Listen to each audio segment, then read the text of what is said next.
G'day everybody, welcome back to Wanderstop. Hope you guys are doing well. We're just hanging out in the front entrance. In the previous episode, we met a little monster over there, a very appropriately named character, I would say. And we discovered that Nana has returned. She's waiting to have a chat with us. And towards the end of the episode, Borrow also said that he would like us to place some plants into some of these larger pots inside the shop. So we'll definitely do that eventually. But I think maybe in this episode we want to start with checking out what's in the mail here, and then we'll have a chat with Nana. Again, crossing my fingers, hopefully we get a Dirk Warhard novel. Hi, howdy book lovers. It's Book by Mail Club again. Wowee, that analysis of the Dirk Warhard franchise was a real bummer, wasn't it? I didn't know all of that, and frankly, I didn't need to.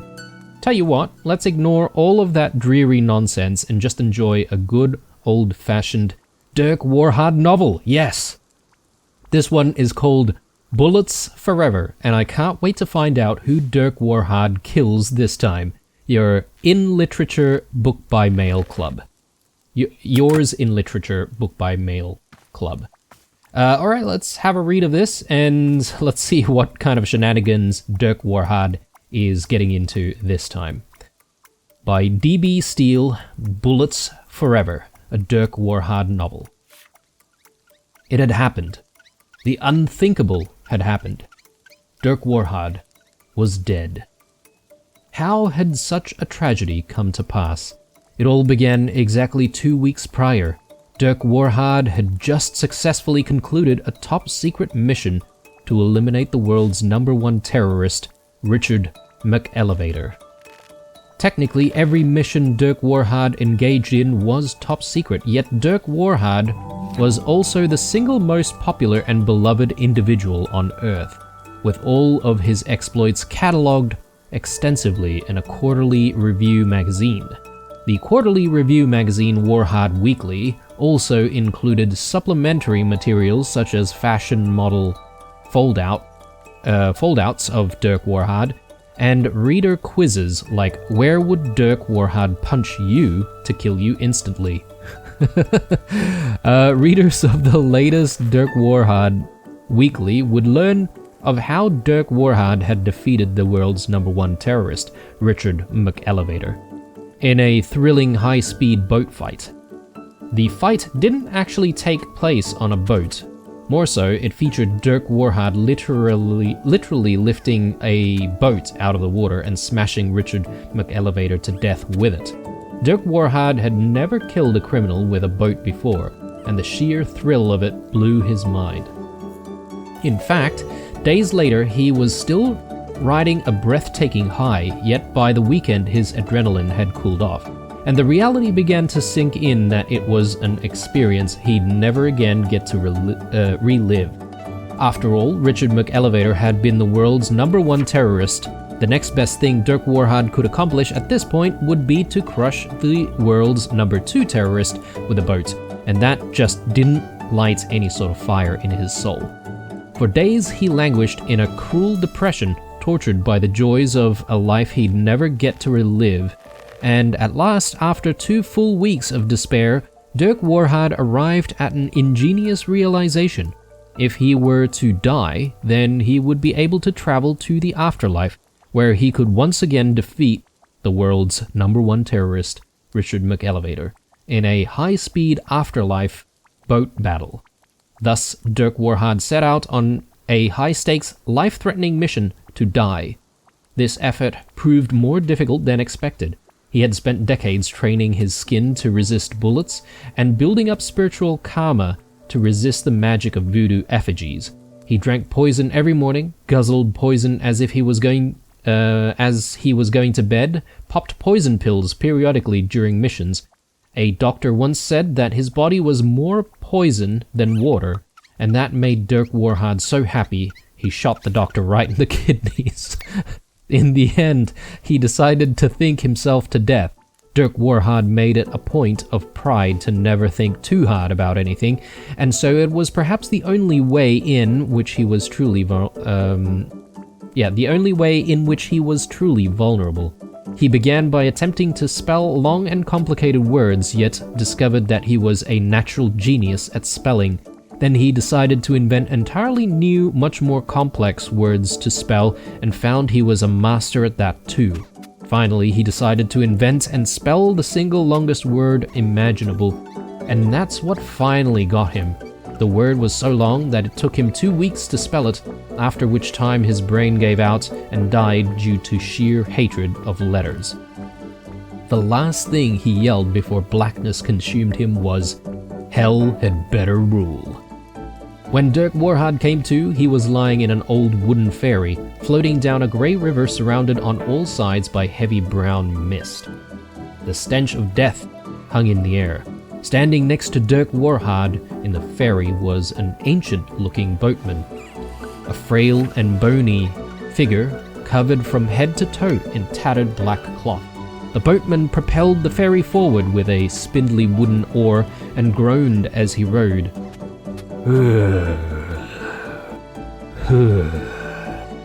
After some time, the boatman looked down at Dirk Warhard. Oh, snap. Are you Dirk Warhard? The boatman began to tremble with excitement. Oh my god, I am such a big fan. You're a freaking legend around here. A lot of the people I ferry were killed by you. And indeed, as Dirk Warhard looked around the underworld, he could see it was packed with perished souls, many of whom he had killed either intentionally or unintentionally or both. He recognized many of the evildoers he'd put away, villains whom Dirk Warhard felt a moral responsibility to eliminate because they had wished harm on the everyday common man. But he had killed a lot of the everyday common man too. Janitors, doctors, improv comedians. Dirk Warhard pursued his passion for violence with eyes unclouded by discrimination or class distinction, and in this sense he was the most moral human to ever live. He recognized the souls of many political envoys and ambassadors who he'd murdered, peaceful people who he'd specifically been assigned to protect. A small voice in the back of his head wondered why he kept getting assigned to protect peaceful political envoys, but he easily crushed the doubts with his unstoppable mind. Another victory for freedom of thought. Dirk Warhard took some photos with the boatman and signed his copy of Warhard Weekly, and then the two of them proceeded down the river. How does one get Warhard Weekly in the afterlife? Anyway, questions aside. As they went, still more recognizable faces of people he'd eliminated passed by. Many of the handlers who'd been assigned to him on missions, lovers of all shapes and sizes, cashiers who'd accidentally given him too much change back, driving instructors administering his driver's license exams. Dirk Warhard had tried to get his driver's license many times over the years, but his driving was so precise and so extreme that every driving instructor who'd ever ridden in a car with him had spontaneously exploded from the thrill of it. His lack of a proper driver's license continued to be a point of friction between him and his agency, and at last they passed by the face Dirk Warhard had been searching for all along.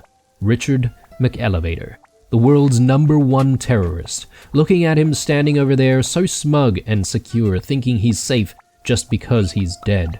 Dirk Warhard boiled over with rage. He leapt from the ferry, then in midair he grabbed the ferry out of the water and smashed it down upon Richard McElevator's head. The ferry splintered into 1,000 pieces, and Richard McElevator, the world's #1 terrorist, was eradicated completely from all planes of existence. The boatman, who'd been thrown from the ferry when this happened, began hooting and hollering and pumping his fist. "Yes, bro, yes, just like that. That's how we do it in this house."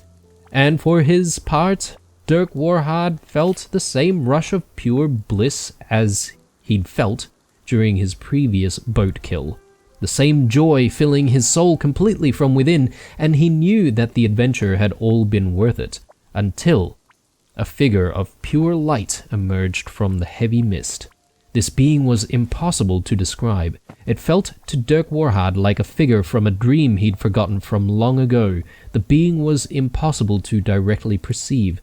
When Dirk Warhard tried to look at it, he felt only a sense of balance and equanimity. From the center of this being flowed the essence of all things, of light and dark, of the beginning of time and the end of creation. This being both existed and did not exist, and when it spoke without speaking. "Dirk Warhard," said the being of light, "you have come to the land of the perished, and you have destroyed a soul. You have eradicated life, not just from the mortal plane, but from all existence." The being floated in all directions simultaneously, illuminating the landscape.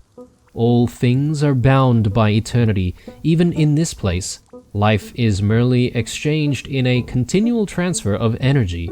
It is this perpetual movement of life, its ebb and flow, which gives rise to consciousness. Your own consciousness depends on this life energy. To destroy it is to threaten existence itself." Now the being of light coalesced into a single form and stood before Dirk Warhard. "Come, Dirk Warhard. I extend to you my friendship and my knowledge. Your power is so immense, I ask you to employ it in the pursuit of true compassion towards others, for there is no power so great as that which stems from a place of genuine love. I wish this for you. Let us walk together, and I will show you the balanced nature of eternity. I will grant you insight into the compassion which binds our..." But the being of light was cut short because Dirk Warhard had punched it directly in the groin. This was a shock to the being, because it didn't even know it had a groin. How is this possible?" it said. "I am the infinite. I have no body parts. I am not..." Dirk Warhard punched it again, square in the nuts. The being of light doubled over in the most extreme pain it had ever felt. "How? This isn't possible." Now Dirk Warhard throat-chopped the being of light. It gasped and sputtered for air. I don't breathe. How?" Dirk Warhard clambered up on the being's shoulders, put an arm around its neck in a headlock, and slowly twisted. "Send me back to the world of the living," he screamed. "Send me back, or I twist until you snap like a twig." He applied even more pressure. "Please, no," gasped the being of light. "Please, I'll do anything. Just let me go." The being of light pulsed with a golden glow, and Dirk Warhard felt his body begin to rise. Excuse me, guys.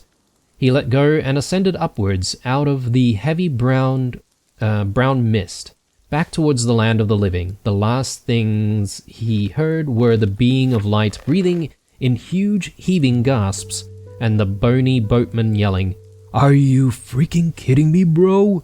Yes, yes!" When Dirk Warhard returned to his body, he discovered that the new adventure had given him a new perspective on life. Going against his general distance for thinking, he reflected on the fragility of human existence and how easily a life is taken. He felt a weight in his chest when he thought about all those who have perished, souls who never again breathe fresh air, who never walk in the grass nor spend cherished time with the ones they love. And so this new outlook on mortality, Dirk Warhard decided that he would live forever. After all, he'd already been to the afterlife once, and to be honest, it kind of sucked, so he'd rather not go back again. This was a huge relief to decide, because it solved a lot of problems, and he felt the weight in his chest lift completely.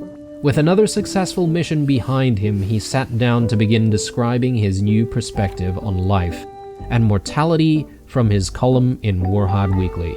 He was also the editor-in-chief of Warhard Weekly, so he'd have to be up all night editing and revising his own writing. Not to mention inventing a whole new host of complex words, but that was just the way he liked it. He grinned. God damn, it's good to be alive. It was just another typical day for Dirk Warhard. Brilliant. Excellence. Love it. Not as good as the first novel that we read. I would say that the very first novel in the series was the best one, 100%. But I don't know, perhaps maybe you guys have your own ideas of which one was the best. Yeah. I don't know, that one was a little bit too... I guess the first one was a little bit mindless and very comical. That one had a slight serious note to it. But anyway, speaking of seriousness, we need to get down to serious business here with Nana in the fray. I'm sure she's going to set up another shop here, but let's have a chat. Whoa, Nana, you're back. Ha, you wish. I'm not back. I'm just here for my victory lap. Last time I was here, I crushed you in a thrilling display of vital economic prowess. Now I've returned to witness the wreckage, the remains of devastation I have caused. See, look at it there, just as much of a dump as it was last time. Pitiful. Honestly, you want my advice? Bulldoze this thing to the ground, get a proper development company in here. What should we build in place of the shop? Condos.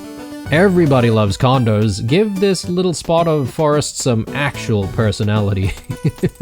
I bet we could fit 10, maybe 12 condo complexes in here. Yeah, 12 easy. But no, we don't want sensible and pragmatic ideas, Nana. Your sustainable, forward-thinking vision of the future scares us. We're not ready for it yet. Pathetic. You babies are all the same, except some are worse than others.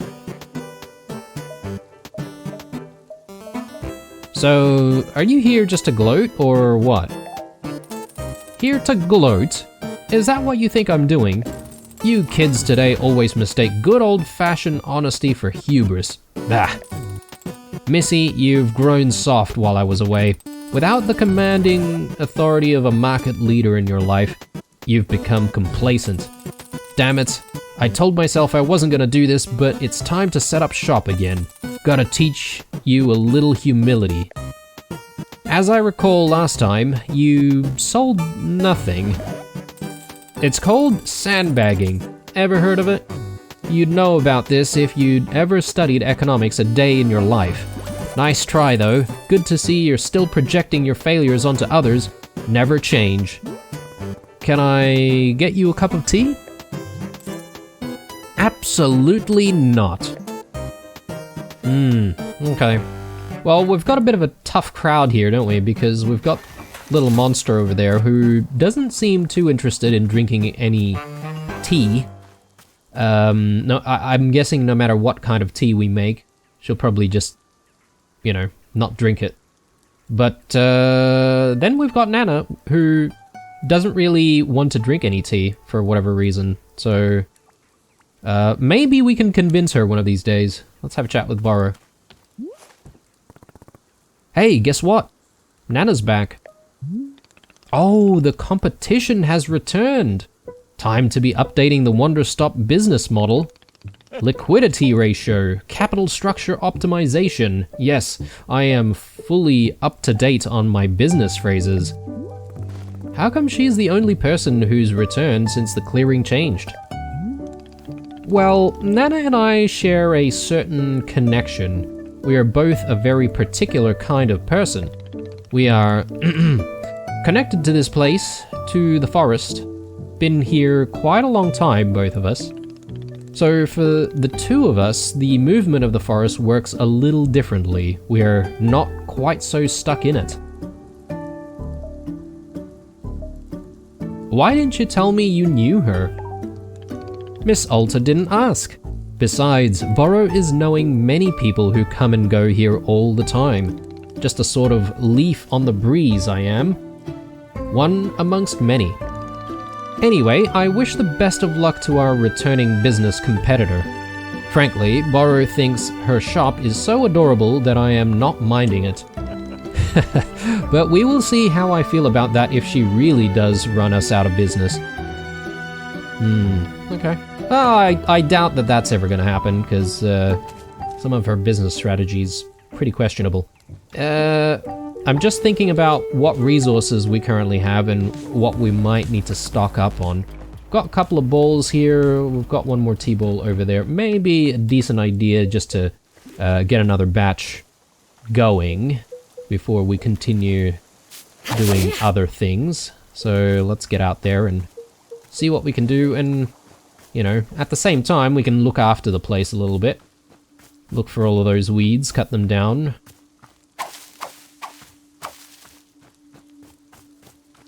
I wonder if we could, like, partially fill the basket and then just pour what we have and perhaps maybe just get one bowl of tea. I don't know if that's a thing.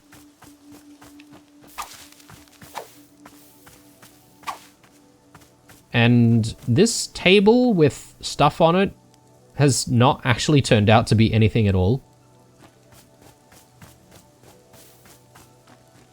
I don't really know if we're getting a little bit close to the end game, but, you know, Burrow seems to think that we are, you know, about to go home soon.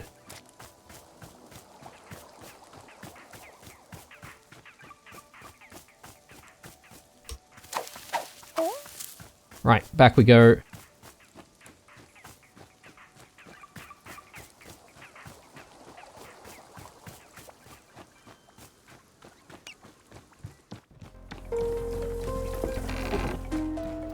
Okay, drop that in, and what's next on the agenda? Well, we do need to start thinking about the plants that we want to have in the shop itself, right? So I don't really want to steal any of the plants that we've already got going in a lot of the planters and the pots. So I'm sort of thinking either we find some random plants that don't have a home just yet and move them, or perhaps maybe we could just use some seeds. I don't mind doing that either, but let's just do another lap and let's just see what's available out here.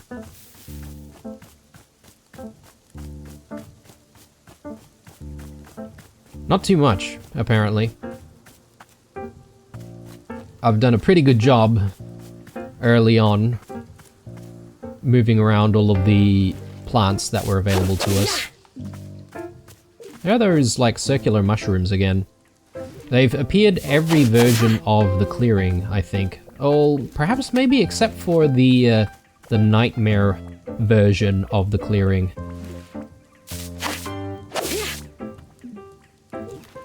I do like myself some unique cups, though, compared to the starting cups that we have.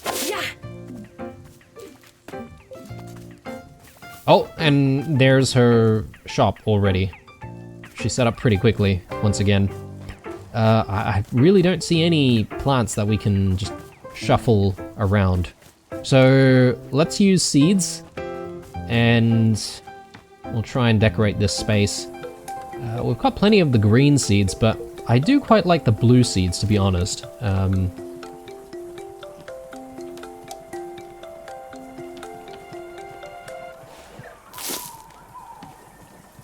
Oh, okay, yeah. Perhaps maybe we want to mix it up a little bit.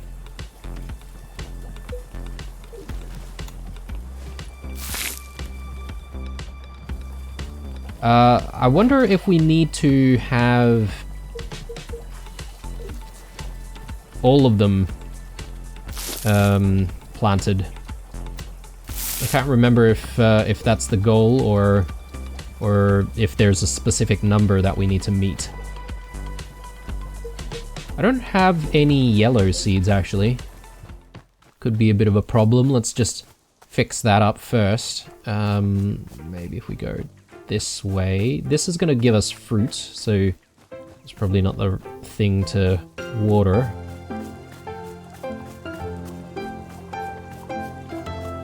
Alright, let's harvest ourselves some seeds.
Okay, that's looking good. Perhaps maybe some of these plants in the middle we could move sometime soon once they've ran out of spores. This one has already run out of spores, so could technically move that one if we really wanted to. I'm just trying to remember how to make this one, actually, because I would like to just make sure that we have every type of plant available to us. It should be a small hybrid, like, right? So, I think it's this one here, so 2 pink ones and a blue one. Maybe I should replace it now. And we can use this as one of the plants to put indoors. So, let's see.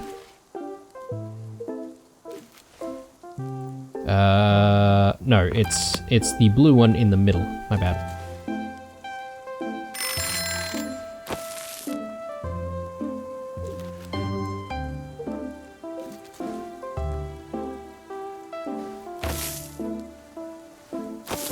There we go. Nice.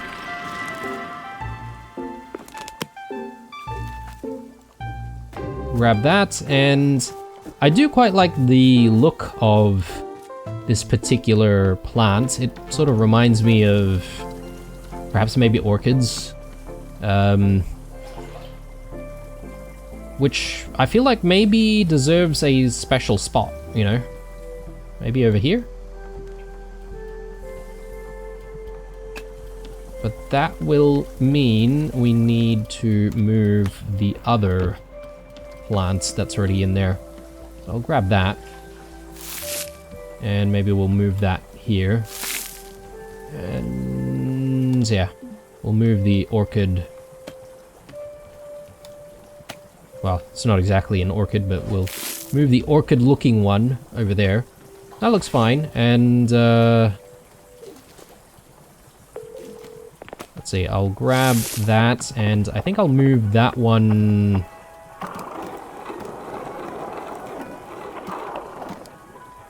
I could put it there. I'll put it. Oh, okay, we can't put them here, or I think I got something there just a second ago.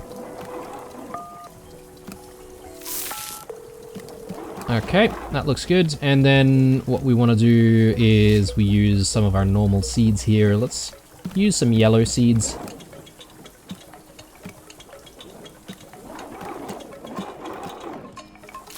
There we go. It's actually quite difficult to get the right angle to be able to get the plant in properly. Let's do one there. Another one there. And I think we do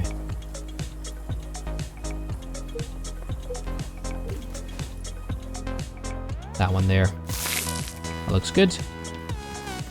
Now we've got a few other vases up here, which we should be able to fill.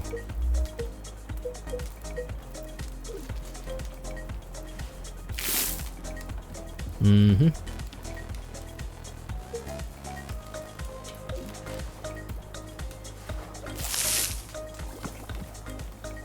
Okay, looks pretty good. Anything else over this side? There is just a random pot here, which we could take if we wanted to. There are all of these hanging pots on the outside of the shop, which I don't really think we can do too much with. Unless I've missed like some kind of a ladder outside, which I don't think I've seen any ladders outside, to be honest. That looks good to me. Have we finished the task? I'm not 100% sure. Ooh, okay. That sounded bad. Let's fix this up. Oh, here. We've got a couple.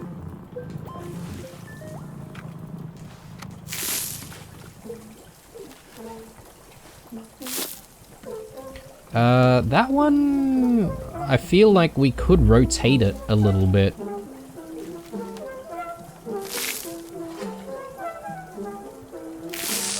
Oh, Why did that not... Maybe I moved at the last minute? No? Maybe we have no choice in the matter. Maybe. Which is not the best, is it? Would have liked a little bit more control there. Yeah, okay, that's facing that way as well. Okay, I mean, we'll have to live with it, obviously.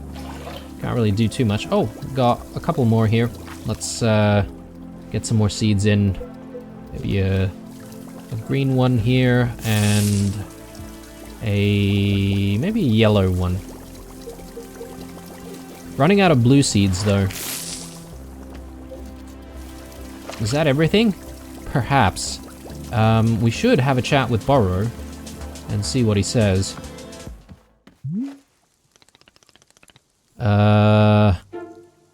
Yes, I filled the pots with plants. So you did, Miss Alta, it looks quite lovely. I am very glad that even here in the twilight of our time together, you are still taking the time to make our space beautiful. It means a lot to Borrow, truly it does. Now then, are you quite ready to see this little drawing that I have cooked up? And here it is, what do you think? It's quite charming, isn't it? Not bad. Not bad at all. Thank you so much. It turned out rather well, if I am saying so. I will call this piece A Million Tiny Delights. Yes, this is a good name. Here, I would be honored to let you take the drawing with you. Alright. Thank you again so much for your help. Should we put it down somewhere, or is this something that he wants to give to us to remember him by the time we leave? I don't know, but maybe I should just hang on to it for the time being, because I do feel like I like all of the pictures that I've got hanging in the various, you know, the various frames. This thing has definitely not changed at all, so perhaps maybe we could replace that with something else. I feel like maybe we're missing a couple of plants though in these sections, so let me just fix that up a little bit. So one over here, and then another one just over here. And I should just grab some more blue seeds, just in case, you know. But as soon as we're done with that, I think we should have another chat with Nana. She seems to want to impart some more of her very valuable knowledge on commerce and economics. Perhaps maybe I do need a little bit of water. Whoops.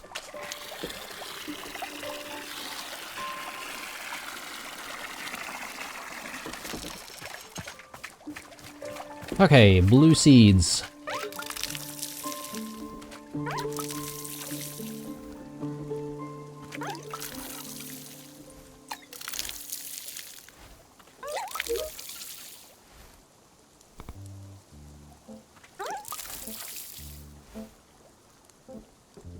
What else is gonna give us blue seeds? Maybe this one?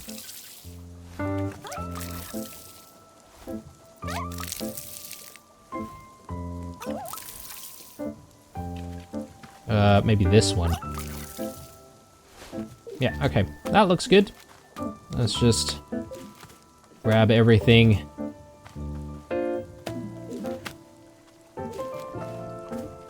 Good thing there's no real limit to how many seeds you can carry. Alright, I think we're done. Let's check out what Nana's got going at her shop. Who knows, there might be some interesting things that we want to barter for.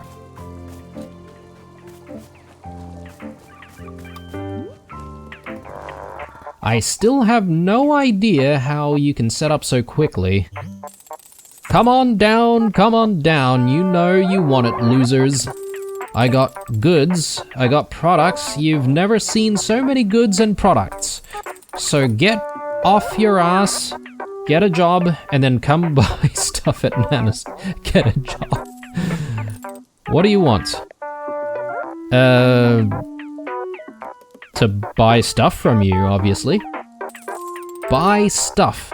Missy, didn't you hear me say, get a job? And don't give me this nonsense about tea. I'm talking about honest nanobuck producing work. Look at you, still 0 nanobucks. It's pathetic. Take a look. Here's what you would be able to buy if you had any damn income to your name. The tea shop loser. I kind of want to buy the Burrow doll.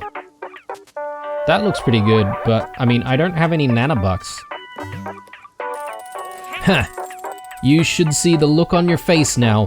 Awe, intimidation, the recognition of greatness. These are the kinds of products you can only dream of, and even in your dreams, they'd be knockoffs. How about if I trade you for one of them, like before? Sorry, kid. That was the old me. I'll admit I had a bit of a freewheeling side back then, but the new me is hard and calloused. No trades, no deals. I'll never be... Hold up a second. Are those coffee beans? Who the dang heck started growing coffee beans out here? A mystical space being from another dimension. Sure. Look, it don't matter to me where they came from. All I know is I ain't had a cup of coffee in weeks. So here's what we'll do. You can bring me a coffee, and if it's acceptable, we can discuss a trade. Acceptable being the key word there. What kind of coffee do you want? Now, see here, I actually know a damn thing or two about coffee, so I hope you're writing this down. You're gonna start by brewing 2 coffee beans in hot water, scalding hot. Pour that baby into a cup, let it sit there for a second. Then make a second brew. This time the water should only be warm, making it maybe halfway to boiling. Then cut the heat, drop a whaling fruit and a sweet melium into the warm water for taste. Then 1 more coffee bean. Okay. Now you're going to pour that second mix on top of the coffee that's already in the cup. Oh. The taste is all in the layers. It's called nuance, and you kids have never heard of it. Alright, that's my order. I've even dumbed the recipe down for you, so help me if you screw it up. I'll go give it a shot. Okay, that's actually quite the complex coffee order. Let me just have a look at the request here. So, yeah, okay, we have all of the instructions here anyway, so it'd be really, really interesting. I'm quite keen to see her take on what we brew for her, because she's never actually had either a tea or anything else for that matter from the shop. So this is a first. This is exciting, and quite a bit more complicated this time in terms of what we have to make. So let's maybe start with washing the coffee bean that we just picked up here, because I think we're going to need like 3 at least, right? Let me just have a look at that again. Second brew with warm water. Yeah, brew hot water with 2 coffee beans. Pour into a cup. Make a second brew with warm water, whaling, sweet melium, and 1 coffee bean. Yeah, okay. So 3 coffee beans in total. Let's grab that. Grab that. And this is the scalding hot one, right? Which means that we just boil it the usual way. But then the second brew needs to be like about halfway, kind of like warm. So yeah, a very, very interesting request indeed.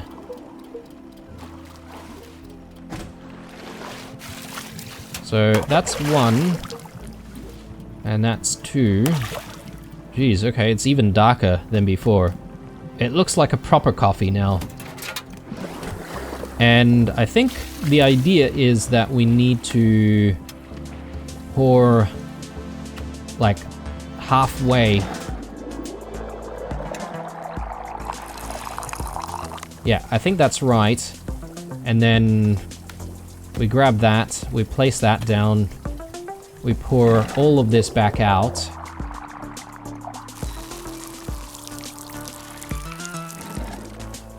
This is actually kind of exciting. Let's see, and we need the whaling and the sweet melium. Let me just take a look at what they look like. Whaling.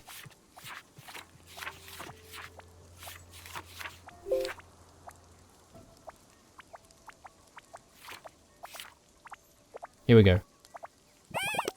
Yep, whaling. Let's start with that. Let's go this way.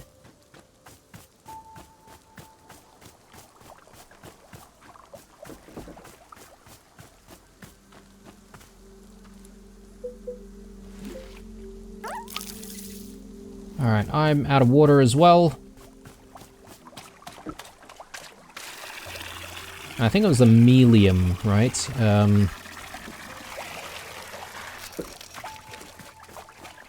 think the melium one was from here. Or, no, maybe I'm making a mistake there. Melium. Sweet meliums. This one. Okay. And one of the whalings, and we should have everything we need, right?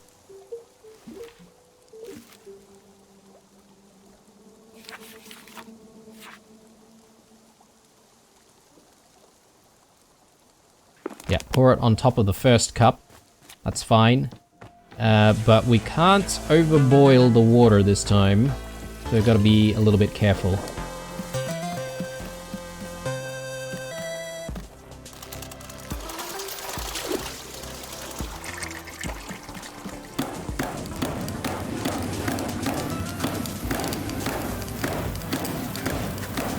Yeah, I think that's probably enough right there.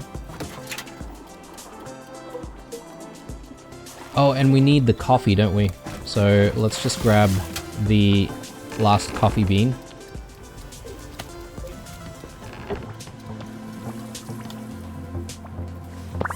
Right, these guys are actually getting in the way a little bit.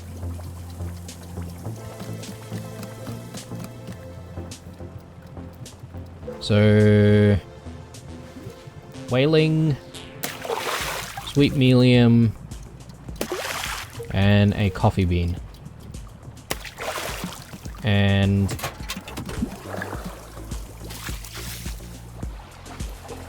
where did my coffee go?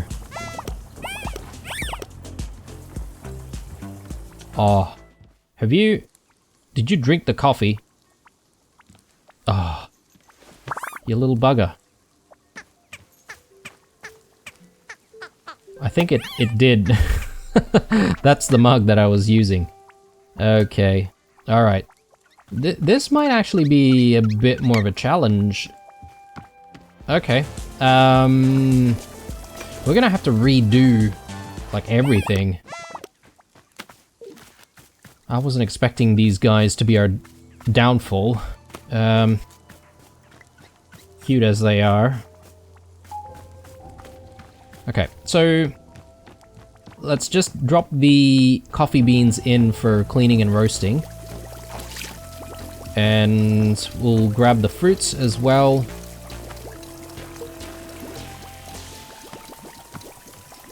I wonder if it's best to make the exact right amount of brew before pouring it in. Possibly. That way these guys aren't going to, you know, pick up any of the cups if we put them down somewhere, if that makes sense. Alright, so let's sort out the fruit.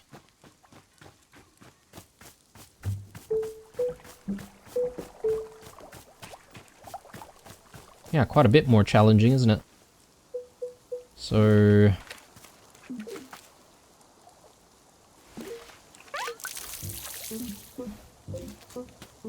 there we go, and one more from here.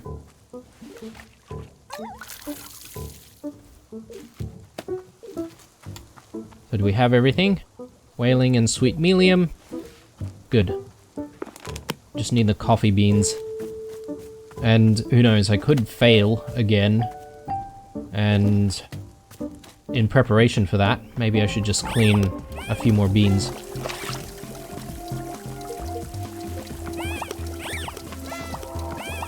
Dude, why did you drink that coffee? That wasn't for you.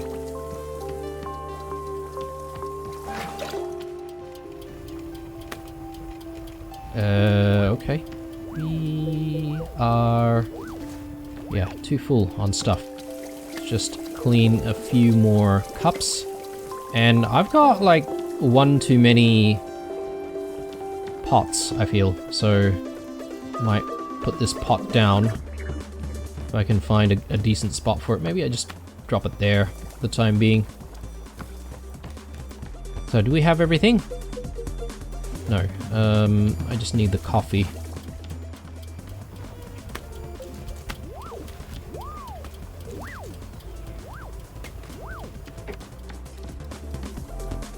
Okay, so... here we go again. I want to get this perfect, because, who knows, perhaps maybe depending on how well you make it, you might get, like, additional nanobucks. Maybe we can trade a few more nanobucks for a few more things. This one needs to be very hot. So let's go in and let's drop in the 2 coffee beans.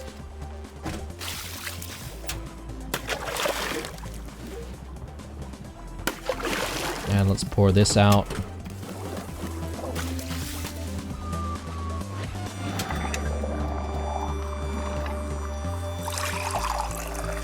Perfect. And then now, our lukewarm brew.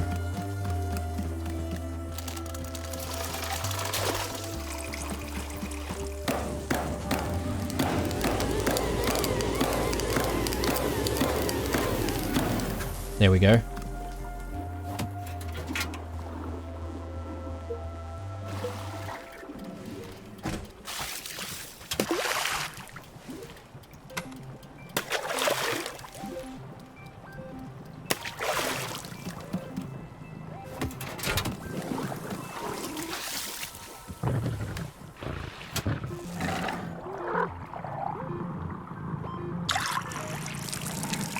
Okay, that overflowed a little bit, but I think this should do the trick.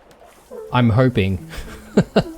Let's go see Nana and let's see what she thinks about this.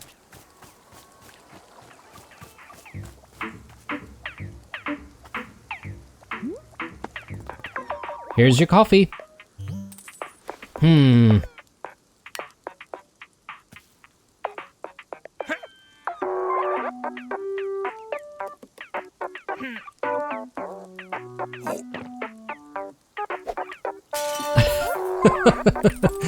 Well, hot dang, Missy, you made me a cup of coffee.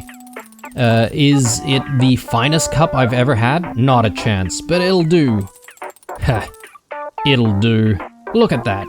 You've got me all drippy and sentimental. Alright, fine, you upheld your end of things. You get to take one item with you. Okay, well, definitely taking the Burrow doll. There, business settled. Now get out of my hair. Alright. Well, you know what? I was actually quite happy with that request. It's a little bit more challenging, and I don't want to say high stakes or anything like that, but, you know, there was a bit more complexity to it, which I did quite enjoy trying to achieve. But I think I'm going to take a break here, guys. When we come back, I actually don't know what we need to do. No one seems to want to speak to us, but I'm guessing with a little bit more waiting, we might discover either someone new or someone else who wants to talk to us about something. Chuck us that like down below if you enjoyed it, stay true, and I'll see you guys in the next one.